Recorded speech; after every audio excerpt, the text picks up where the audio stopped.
जय हिंद दोस्तों, आज के इस इम्पॉर्टेंट लेक्चर में हम सभी डिस्कस करेंगे 26 फरवरी 2026 के डेली करंट अफेयर्स को। तो आप इस पूरे लेक्चर को बहुत ही ध्यान से लास्ट तक जरूर देखिएगा। लास्ट में आपसे एक क्वेश्चन पूछा जाएगा जिसका आंसर कमेंट बॉक्स में बताना है। तो चलिए आज के पहले और इम्पॉर्टेंट क्वेश्चन को डिस्कस करते हैं। पहला क्वेश्चन है, प्रधानमंत्री नरेंद्र मोदी जी 25 और 26 फरवरी 2026 को किस देश की राजकीय यात्रा पर हैं? आंसर हो जाएगा इजराइल। तो मोदी जी 25 फरवरी और 26 फरवरी को इजराइल की राजकीय यात्रा पर रहेंगे।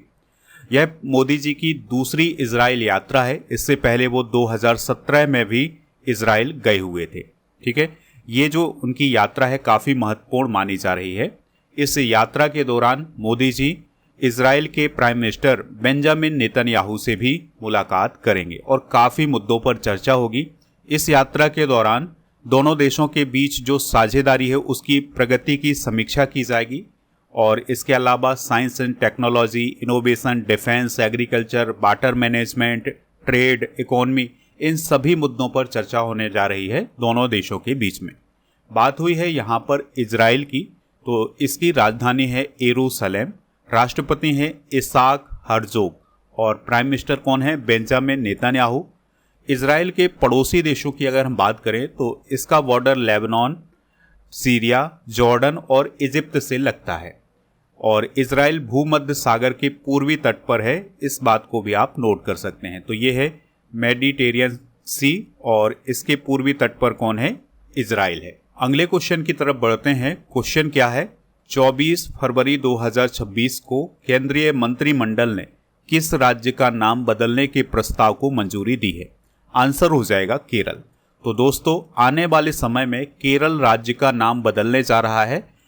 तो चलिए जानते हैं कि केरल का नया नाम क्या होने जा रहा है। तो प्रधानमंत्री नरेंद्र मोदी जी की अध्यक्षता में 24 फरवरी 2026 को कैबिनेट की बैठक हुई और इस बैठक में जो केरल राज्य है उसका नाम बदलने के प्रस्ताव को मंजूरी दी गई। तो अब केरल राज्य का जो नया नाम होगा वो होगा केरलम। ठीक है, तो इस प्रस्ताव को मंजूरी दे दी गई है। अब ये प्रस्ताव मंजूर हो चुका है। इसके बाद ये प्रस्ताव भारत के राष्ट्रपति संविधान के अनुच्छेद 3 के तहत विचार व्यक्त करने के लिए केरल राज्य विधानसभा को केरल का नाम परिवर्तन विधेयक 2026 नामक विधेयक भेजेंगे। यानी इसको आप सरल भाषा में ऐसे समझ सकते हैं कि अभी ये जो प्रस्ताव आया है इस प्रस्ताव को राष्ट्रपति जी केरल की विधानसभा में फिर से भेजेंगे। वहाँ से जब इस पर चर्चा हो जाएगी, उसमें सहमति बन जाएगी, फिर ये जो केंद्र सरकार है फिर इसको सदन में रखेगी, इस पर चर्चा होगी और फिर बाद में केरल राज्य का नाम बदल दिया जाएगा राष्ट्रपति की मंजूरी के बाद। ठीक है, तो ये पूरी प्रोसेस होने जा रही है आने वाले समय में। केरल विधानसभा ने इससे पहले 24/6/2024 को केरल राज्य का नाम केरलम करने का एक प्रस्ताव पारित किया था। यानी केरल विधानसभा भी ये चाहती है कि जो केरल राज्य है उसका नाम केरलम किया जाए। बाकी ये केरल विधानसभा का ही प्रस्ताव था कि केरल का नाम केरलम किया जाए। अब दोस्तों, किसी भी राज्य का नाम बदलने की शक्ति किसके पास होती है? क्या राज्य स्वयं बदल सकता है? नहीं। तो किसी भी राज्य का नाम बदलने की जो शक्ति है वो संसद के पास है। यानी पार्लियामेंट किसी भी राज्य का नाम बदल सकती है और ये जो पावर है ये अनुच्छेद 3 के तहत है। दोस्तों, अनुच्छेद 3 के तहत संसद को क्या अधिकार दिए गए हैं इसको देख लेते हैं। तो अनुच्छेद 3 के तहत संसद किसी राज्य की सीमाओं को बदल सकती है, किसी राज्य को विभाजित कर सकती है और किसी राज्य को मिला करके नया राज्य बना सकती है और किसी राज्य का नाम भी बदल सकती है। तो ये अनुच्छेद 3 में पावर दी गई है संसद को। ठीक है, तो ये सारे पॉइंट आप नोट कर सकते हैं। बढ़ते हैं अगले क्वेश्चन की तरफ। अगला क्वेश्चन है, अग्निवर्षा सैन्य युद्धाभ्यास किस स्थान पर आयोजित किया गया है? आंसर हो जाएगा इसका पोखरण में। ठीक है, तो राजस्थान का जो पोखरण है वहां पर अग्निवर्षा सैन्य युद्धाभ्यास हाल ही में आयोजित किया गया है और इस अभ्यास का जो आयोजन है ये किसके द्वारा किया गया है? इंडियन आर्मी के द्वारा किया गया है। ठीक है, इस अभ्यास में आधुनिक टैंक, तोप, ड्रोन, रोबोट, मिसाइल, हेलीकॉप्टर और हवाई शक्ति का उपयोग किया गया है। यानी भारतीय सेना ने इन सभी की टेस्टिंग की है कि जो आधुनिक टैंक हैं उनका किस प्रकार से इस्तेमाल किया जाए। और दोस्तों, ये जो अभ्यास आयोजित किया गया है ना, इसमें इस प्रकार का एनवायरनमेंट बनाया गया है कि जैसे कोई युद्ध हो रहा हो। ठीक है, युद्ध जैसी परिस्थिति बनाई गई और इस स्थिति में ये अग्नि वर्षा नामक अभ्यास आयोजित किया गया है। इस युद्धाभ्यास को 25 देशों के अंतर्राष्ट्रीय रक्षा विशेषज्ञों ने प्रत्यक्ष रूप से देखा भी है। कुछ महत्वपूर्ण युद्धाभ्यास डिस्कस करते हैं, जैसे जैमैक्स अभ्यास भारत जापान के बीच होता है। फ्रीडम एज अभ्यास 2025 में साउथ कोरिया, अमेरिका और जापान के बीच आयोजित किया गया था। श्याम भारत अभ्यास भारत थाईलैंड के बीच होता है। इस प्रकार के क्वेश्चन कई बार एग्जाम में बनते हैं कि श्याम भारत अभ्यास किस देश के बीच आयोजित होता है, तो ये भारत थाईलैंड के बीच आयोजित होता है। जापर्ड अभ्यास एक बहुराष्ट्रीय अभ्यास था, 2025 में आयोजित किया गया है। युद्ध अभ्यास भारत अमेरिका, मैत्री अभ्यास भारत थाईलैंड, सिलिनेक्स अभ्यास भारत श्रीलंका, जामाता अभ्यास भारत जापान के बीच आयोजित होता है। इसके अलावा समन्वय शक्ति अभ्यास 2025 जो आयोजित किया गया था वो इंडियन आर्मी के द्वारा आयोजित किया गया था। और सस्टेनेबल पावर 1404 अभ्यास ईरान के द्वारा 2025 में आयोजित किया गया था। तो यहाँ से क्वेश्चन कई बार बनते हैं, तो इन सभी को आप नोट कर सकते हैं। चलिए दोस्तों, बढ़ते हैं अगले क्वेश्चन की तरफ। अगला क्वेश्चन क्या है, रॉब जेटन किस देश के प्रधानमंत्री बने हैं? तो वो नीदरलैंड देश के प्रधानमंत्री बने हैं। ठीक है, नाम क्या है इनका, रॉब जेटन। तो रॉब जेटन की नियुक्ति प्रधानमंत्री के रूप में हाल ही में की गई है। अब इनके बारे में हमें एक दो चीज़ें याद रखनी है कि जो रॉब जेटन है ये नीदरलैंड के पहले खुले तौर पर समलैंगिक यानी गे प्रधानमंत्री है। यानी इन्होंने डिक्लेयर किया हुआ है कि ये समलैंगिक हैं। तो इस प्रकार से ये नीदरलैंड के पहले खुले तौर पर समलैंगिक प्रधानमंत्री हैं। और इनकी जो आयु है वो वर्तमान में 38 साल है। इस प्रकार से ये नीदरलैंड की हिस्ट्री के सबसे कम उम्र के प्रधानमंत्री भी बने हैं, यानी सबसे यंगेस्ट प्राइम मिनिस्टर हैं नीदरलैंड के। दोस्तों, नीदरलैंड की बात भी कर लेते हैं। तो नीदरलैंड यूरोप महाद्वीप में है और एम्स्टर्डम यहाँ की राजधानी है। यूरो यहाँ की करेंसी है। विलेम अलेक्जेंडर यहाँ के वर्तमान में राजा हैं। प्रधानमंत्री हैं रॉब जेटन। और इसके पड़ोसी देशों की बात करें, यानी कि जो नीदरलैंड है इसका बॉर्डर किन किन देशों से लगता है, तो इसका बॉर्डर लगता है जर्मनी से और बेल्जियम से। ठीक है, कुछ हाल ही में की गई महत्वपूर्ण नियुक्तियां डिस्कस करते हैं। जैसे बांग्लादेश के नए प्राइम मिनिस्टर बने हैं तारिक रहमान। कोसोवो के पीएम बने हैं अल्बिन कुर्ती। जापान की पीएम बनी है सानाए ताकाइची। सानाए ताकाइची जो है वो जापान की पहली महिला प्रधानमंत्री हैं। युगांडा के राष्ट्रपति योबेरी मुशोबेनी बने हैं। यमन के पीएम बने हैं सया मोहसिन अल जिन्नानी। इसके अलावा गिनी के राष्ट्रपति बने हैं मामाडी डोम्बोया। चेक रिपब्लिक के पीएम बने हैं आंद्रेज बाबिस। कैमरून के राष्ट्रपति बने हैं पॉल बिया। पॉल बिया के बारे में आपको क्या नोट करना है कि ये दुनिया के सबसे बुजुर्ग राष्ट्रपति हैं। इनकी जो उम्र है वो 90 साल से भी ज़्यादा है और अभी ये राष्ट्रपति बने हुए हैं। आयरलैंड की जो राष्ट्रपति बनी है वो बनी है कैथरीन कॉनॉली। ठीक है, तो ये अंतर्राष्ट्रीय नियुक्तियां आप नोट कर लीजिएगा। अगला क्वेश्चन डिस्कस करते हैं, नई दिल्ली घोषणा पत्र को अब तक दुनिया के कितने देशों का समर्थन मिल चुका है? आंसर हो जाएगा 91। तो अभी आपको याद होगा कि नई दिल्ली में AI इम्पैक्ट समिट आयोजित किया गया है। इसी समिट के दौरान एक घोषणा पत्र भी जारी किया गया है जिसे नाम दिया गया है नई दिल्ली घोषणा पत्र।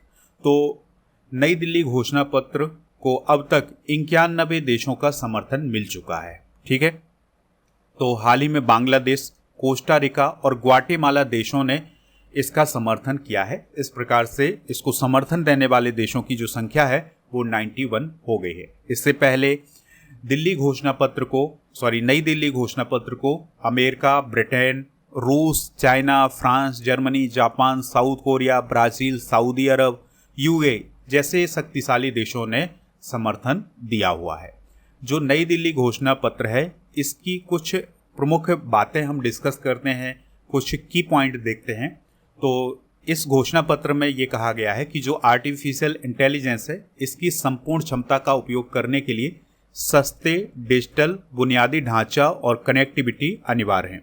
इसके अलावा यह घोषणा स्केलेबिलिटी यानी विस्तार क्षमता और अनुकूलन क्षमता में सुधार के लिए खुले और सुलभ आर्टिफिशियल इंटेलिजेंस समाधानों को बढ़ावा देता है।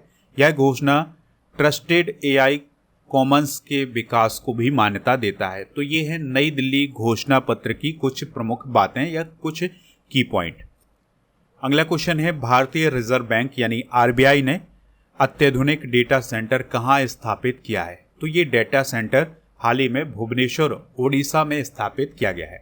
तो नवी मुंबई के बाद यह आरबीआई का दूसरा प्रमुख डेटा सेंटर है और यह सेंटर मुद्रा प्रबंधन यानी करेंसी मैनेजमेंट में मदद करेगा। बात कर लेते हैं आरबीआई की यानी रिजर्व बैंक ऑफ इंडिया की। तो इसकी स्थापना हुई थी 1 अप्रैल 1935 को और इसकी स्थापना हुई थी रिजर्व बैंक अधिनियम 1934 के तहत। हेडक्वार्टर कहाँ है इसका? मुंबई, महाराष्ट्र में। वर्तमान में इसके गवर्नर कौन है? संजय मल्होत्रा, जो कि 2024 में इसके गवर्नर बने थे। दोस्तों, जो आरबीआई है इसका राष्ट्रीयकरण कब हुआ था? तो 1949 में इसका राष्ट्रीयकरण हुआ था। राष्ट्रीयकरण होने का मतलब ये है कि भारत सरकार ने इसको पूर्ण स्वामित्व में ले लिया था। पहले गवर्नर कौन थे इसके? Sir Osborne Smith. और पहले इंडियन गवर्नर कौन थे? सीडी देशमुख। और मुख्य वित्तीय अधिकारी कौन है वर्तमान में आरबीआई की? सुधा बालकृष्णन। तो ये कुछ इंपॉर्टेंट जानकारी है आरबीआई के बारे में, इनको आप नोट कर लीजिएगा। कुछ और बातें अगर हम बात करें तो डिप्टी गवर्नर की भी बात कर लेते हैं। तो डिप्टी गवर्नर पूनम गुप्ता, स्वामीनाथन जे, श्रीश चंद्र मुर्मू और टी रविशंकर, ये इसके डिप्टी गवर्नर हैं। दोस्तों, आप स्टडी करके ऐप को इंस्टॉल कर लें, जिसका लिंक डिस्क्रिप्शन बॉक्स में दिया गया है। तो यहाँ पर आपको बहुत सारी चीज़ें मिलने वाली हैं, जैसे premium course, paid course, e book, test series, test pass, daily current affairs की पीडीएफ, यूट्यूब क्लासेस, नोट्स, ये सभी चीज़ें आपको हमारे ऐप पर मिल जाएंगी। अगर हम बात करें दोस्तों ऐप पर टेस्ट सीरीज़ वाले ऑप्शन की, तो यहाँ पर 12 महीने के मंथली करेंट अफेयर्स की टेस्ट सीरीज़, 10,000 से अधिक topic by subject by GK GS के क्वेश्चन की test series, computer special test, daily current affairs का टेस्ट, करेंट अफेयर्स का मॉक टेस्ट, ये आपको टेस्ट सीरीज़ वाले ऑप्शन पर मिल जाएगा। ठीक है, आप किसी भी टेस्ट सीरीज को ज्वाइन करना चाहते हैं तो टेस्ट सीरीज वाले ऑप्शन पर जाएं, फिर इसके बाद बाय नाउ वाला ऑप्शन आएगा, फिर इसके बाद आप इसको प्राप्त कर सकते हैं। और प्रीमियम कोर्स वाले ऑप्शन पर जैसे ही आप जाएंगे तो यहाँ पर आपको बहुत सारे कॉम्बो पैक मिल जाएंगे। ठीक है, जैसे करेंट अफेयर्स और जीके, इन सभी का कॉम्बो पैक मिलेगा। तो 2026 के लिए बहुत सारे कॉम्बो पैक लॉन्च किए गए हैं, तो ये कॉम्बो पैक आप ज्वाइन कर सकते हैं। और हिंदी और इंग्लिश दोनों मीडियम में जो हमारी मंथली करेंट अफेयर्स की ई बुक है वो आपको ऐप पर मिल जाएगी, तो इसको जाकर के आप प्राप्त कर लीजिएगा। ठीक है, टेस्ट सीरीज वाले ऑप्शन ई बुक वाले सेक्शन पर आपको monthly current affairs, yearly current affairs, GK GS के क्वेश्चन की जो ई बुक है, ये सारी ई बुक आपको ऐप पर मिल जाएंगी, तो इनको जाकर के आप जरूर ज्वाइन करिएगा। अच्छा, कॉम्बो पैक वाले ऑप्शन पर एक विशेष ऑफर है आपके लिए, विशेष कॉम्बो पैक लॉन्च किया गया है। जनवरी से दिसंबर 2025 तक की जो मंथली करेंट अफेयर्स का टेस्ट है वो मिल जाएगा। ठीक है, इसके लिए कूपन कोड यूज करना है कॉम्बो 200। इसके अलावा दोस्तों प्रीमियम कोर्स वाले ऑप्शन पर आपको राजा गुप्ता सर का जो अर्जुन जीएस फाउंडेशन बैच है ये मिल जाएगा। इसके लिए अगर आप अभी ज्वाइन करना चाहते हैं तो FEB 800 कूपन कोड यूज करना है। इस कोर्स की वैलिडिटी है जो 3 साल की है। इसमें polity, geography, economics, science, history, इन सभी टॉपिक को बहुत ही विस्तार से सरल भाषा में समझाया गया है, तो इसको भी आप प्राप्त कर सकते हैं। इसमें फ्री क्या मिलेगा? 18,000 से अधिक जीके जीएस के क्वेश्चन की टेस्ट सीरीज, 12 महीने की मंथली करेंट अफेयर्स की बुक, वो भी 2025 और 2026 की। इसी प्रकार से 12 महीने के मंथली करेंट अफेयर्स का टेस्ट भी मिल जाएगा। तो ये हिंदी इंग्लिश दोनों मीडियम में है, इसको जा करके प्राप्त कर लीजिएगा। और दोस्तों प्रीमियम कोर्स वाले ऑप्शन पर बहुत सारे कोर्स आपको मिल जाएंगे, तो इनको भी जा करके आप प्राप्त कर सकते हैं। इसके अलावा हमारे टेलीग्राम चैनल को भी ज्वाइन कर लें, जिसका नाम है राजा गुप्ता सर ऑफिशियल। यहाँ पर आपको बहुत सारे नोटिफिकेशन मिलेंगे। इंस्टाग्राम, फेसबुक, इन सभी जगह हमें फॉलो भी कर सकते हैं, यानी राजा गुप्ता सर को फॉलो कर लीजिएगा, आपको यहाँ पर बहुत सारी अपडेट भी मिलेंगे। दोस्तों, जनवरी 2026 की जो करेंट अफेयर्स की ई बुक है वो हिंदी और इंग्लिश दोनों मीडियम में लॉन्च कर दी गई है, और ईयरली करेंट अफेयर्स की ई बुक भी लॉन्च की गई है, तो उसको भी जाकर के आप ई बुक वाले सेक्शन पर प्राप्त कर सकते हैं। ठीक है, टेस्ट पास वाला ऑप्शन मिलेगा जहां पर आपको 1 साल की वैलिडिटी के साथ 4000 से अधिक टेस्ट मिलेंगे, और ई बुक वाले सेक्शन पर आपको ये सभी ई बुक मिलेंगी, हिंदी इंग्लिश दोनों मीडियम में है, तो इनको भी जाकर के प्राप्त कर लीजिएगा। नेक्स्ट क्वेश्चन डिस्कस करते हैं, रियो ओपन 2026 में अपना पहला एटीपी टूर खिताब किसने जीता है? तो ये जीता है टोमास मार्टिन एचबेरी ने। तो रियो ओपन टेनिस से संबंधित है, इस बात को आप नोट कर लें, और इसका आयोजन ब्राजील में किया गया था। तो अर्जेंटीना के टोमास मार्टिन एचबेरी ने चिली के एलेजांद्रो तबेले को हरा करके रियो ओपन 2026 का खिताब जीत लिया है। इस प्रकार से ये उनका पहला एटीपी टूर खिताब है। दोस्तों, यहाँ पर बात हुई है स्पोर्ट्स की, तो स्पोर्ट्स से रिलेटेड कुछ इंपॉर्टेंट करंट अफेयर्स डिस्कस करते हैं। तो टेनिस से रिलेटेड दिल्ली ओपन 2026 किसने जीता है? तो स्टेफानोस साकेलारिडिस ने जीता है। विंटर ओलंपिक 2026 की मेडल टैली में नॉर्वे 41 मेडल के साथ टॉप पर रहा है। विंटर ओलंपिक 2026 में महिला आइस हॉकी का गोल्ड मेडल अमेरिका ने जीता था।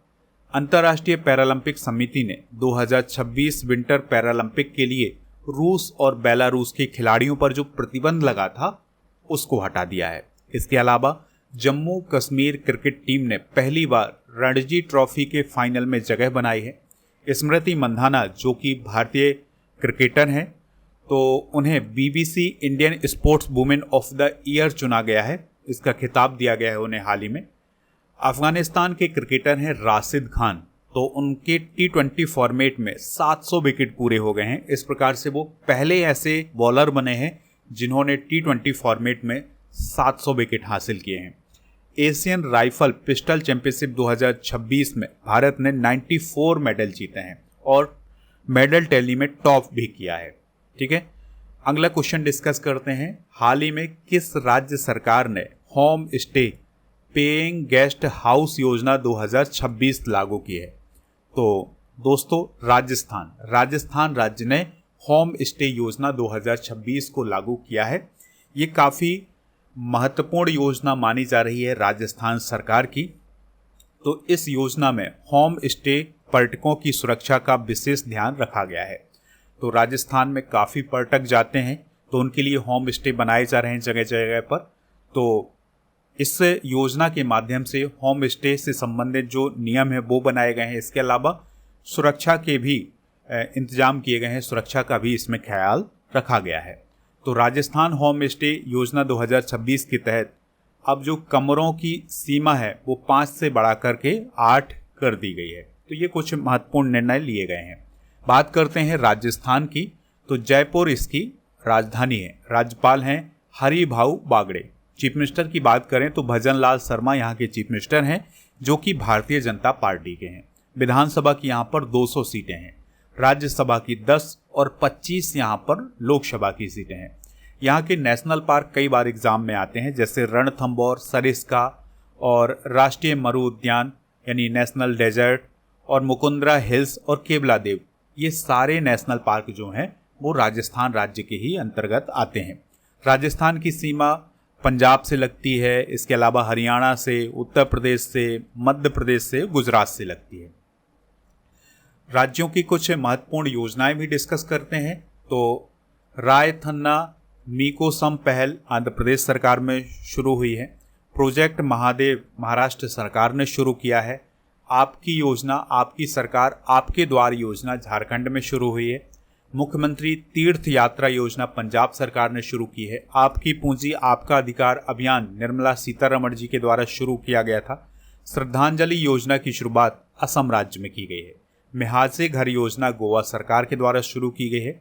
अरुणोदय 3.0 योजना असम सरकार ने शुरू की है।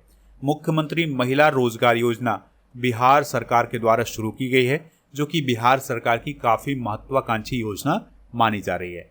लाड़ो लक्ष्मी योजना की शुरुआत हरियाणा सरकार ने की है। अगले क्वेश्चन की तरफ बढ़ते हैं। क्वेश्चन क्या है, संयुक्त राष्ट्र ने किस भारतीय क्रिकेटर को सड़क सुरक्षा के लिए वैश्विक चैंपियन नॉमिनेट किया है? आंसर हो जाएगा सचिन तेंदुलकर। तो मास्टर ब्लास्टर सचिन तेंदुलकर को सड़क सुरक्षा के लिए ग्लोबल चैंपियन नॉमिनेट किया है यूनाइटेड नेशन ने। तो तेंदुलकर ने नागरिकों से जिम्मेदार ड्राइविंग आदतों को अपनाने और सुरक्षा को प्राथमिकता देने का आग्रह किया है। दोस्तों बात करते हैं यूनाइटेड नेशंस की। तो 24 अक्टूबर 1945 को इसकी स्थापना हुई थी। इसका मुख्य उद्देश्य है ग्लोबल पीस और इसके अलावा सुरक्षा, डेवलपमेंट और जो ह्यूमन राइट्स हैं इनकी रक्षा करना इसका मुख्य काम है। हेडक्वार्टर कहाँ है इसका? न्यूयॉर्क, अमेरिका में।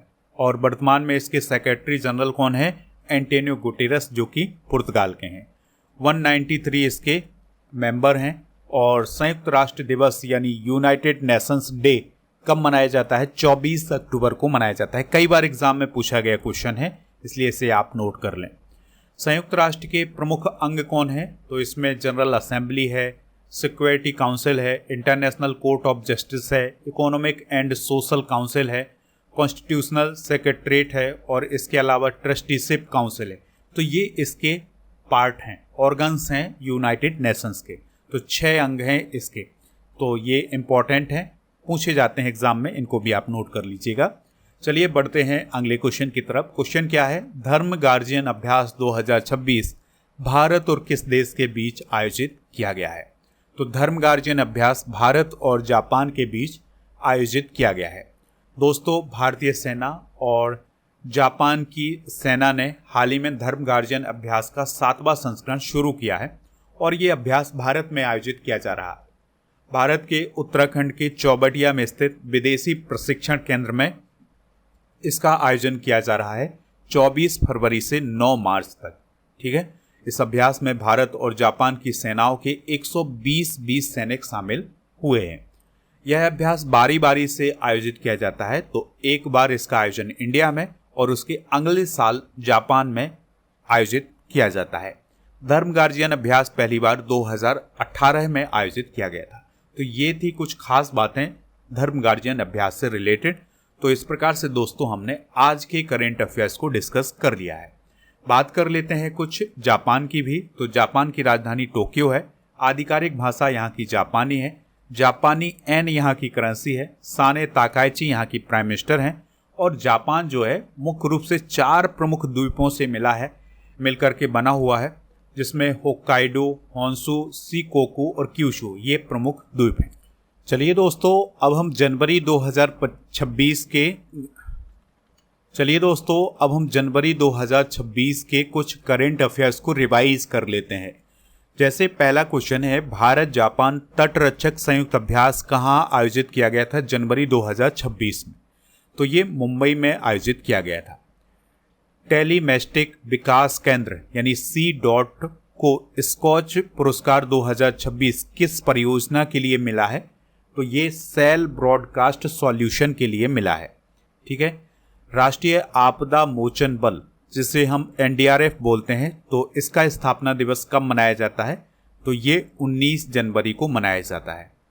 पद्म पाणि पुरस्कार 2026 किसे दिया गया है? तो इलैया राजा को पद्म पाणि पुरस्कार 2026 दिया गया है। फिंके नदी किस देश में स्थित है जिसे दुनिया की सबसे पुरानी बहने वाली नदी के रूप में मान्यता मिली है? तो ये किस देश में है दोस्तों? ऑस्ट्रेलिया में है। कहाँ पर? ऑस्ट्रेलिया में। दक्षिणी चिली के किस शहर के पास बायोबियो क्षेत्र में भीषण जंगल की आग लगी थी? अगला क्वेश्चन है, दक्षिणी चिली के किस शहर के पास बायोबियो क्षेत्र में भीषण जंगल की आग लगी थी? आंसर हो जाएगा कॉन्सेप्सियन। 17वां त्रिपक्षीय अभ्यास दोस्ती कहाँ आयोजित किया गया है? तो ये मालदीव्स में आयोजित किया गया है। भारत सरकार ने किस देश से भारतीयों की वापसी के लिए ऑपरेशन स्वदेश शुरू किया था? तो आंसर हो जाएगा ईरान। अगला क्वेश्चन है, दुनिया का दूसरा सबसे बड़ा 5G उपयोगकर्ता देश कौन बना है? तो वो बना है इंडिया। अगला क्वेश्चन है, भारत के 92 नंबर के शतरंज ग्रैंड मास्टर कौन बने हैं? तो आर्यन वासने बने हैं। तो इन सभी को आप नोट कर लें। चलिए अब हम कल के करेंट अफेयर्स को एक बार रिवाइज कर लेते हैं। जैसे विंटर ओलंपिक 2026 की मेडल टैली में पहला स्थान किसने हासिल किया है? तो ये नॉर्वे ने हासिल किया है। भारत का पहला जाति मुक्त गांव कौन बना है? तो ये बना है सौंदला, जो कि महाराष्ट्र राज्य में है। केंद्रीय गृह मंत्रालय द्वारा जारी की गई भारत की पहली व्यापक आतंकवाद रोधी नीति का नाम क्या है? तो उसका नाम है प्रहार। इस क्वेश्चन को आप जरूर नोट करें, ये क्वेश्चन पूछा जा सकता है एग्जाम में। 2026 कतर ओपन टेनिस टूर्नामेंट में पुरुष एकल का खिताब किसने जीता है? तो ये जीता है कार्लोस अल्कारेज ने, ठीक है। और ये किस देश के हैं? ये स्पेन के हैं। असम और अरुणाचल प्रदेश के बीच पहला संयुक्त सीमा स्तंभ कहाँ स्थापित किया गया है? तो ये सिजोसा में आयोजित किया गया है, जो कि अरुणाचल प्रदेश में है। सानिया मिर्जा के बाद ITF W100 महिला टूर्नामेंट के फाइनल में पहुंचने वाली पहली भारतीय टेनिस खिलाड़ी कौन बनी है? तो उनका नाम है वैष्णवी अडकर। अगला क्वेश्चन है, हाल ही में 1GB दीदी पहल किस टाइगर रिजर्व के द्वारा शुरू की गई है? तो ये पलामू टाइगर रिजर्व के द्वारा शुरू की गई है, जो कि झारखंड राज्य में है। अगला क्वेश्चन है, Our Lady of Grace Cathedral को 2025 में किस पुरस्कार से सम्मानित किया गया है? तो इसे यूनेस्को एशिया प्रशांत अवार्ड ऑफ मेरिट से सम्मानित किया गया है। और ये जो Our Lady of Grace Cathedral है, ये महाराष्ट्र राज्य में स्थित है। दिल्ली ओपन 2026 के एकल विजेता कौन बने हैं? तो इसके जो एकल विजेता बने हैं वो बने हैं स्टेफानोस सकेलारिडिस, ठीक है। और दिल्ली ओपन जो है ये टेनिस से रिलेटेड है, इस बात को भी आप नोट कर लें। नीति आयोग के नए CEO के रूप में अतिरिक्त प्रभार किसे दिया गया है? तो निधि छिब्बर को दिया गया है। तो ये थे दोस्तों कल के करंट अफेयर्स के क्वेश्चन। अच्छा, आज आपके लिए एक सवाल भी है जिसका आंसर कमेंट बॉक्स में देना है। तो रॉब जेटन किस देश के प्राइम मिनिस्टर बने हैं? तो इस सवाल का आंसर आप कमेंट बॉक्स में जरूर बताइएगा।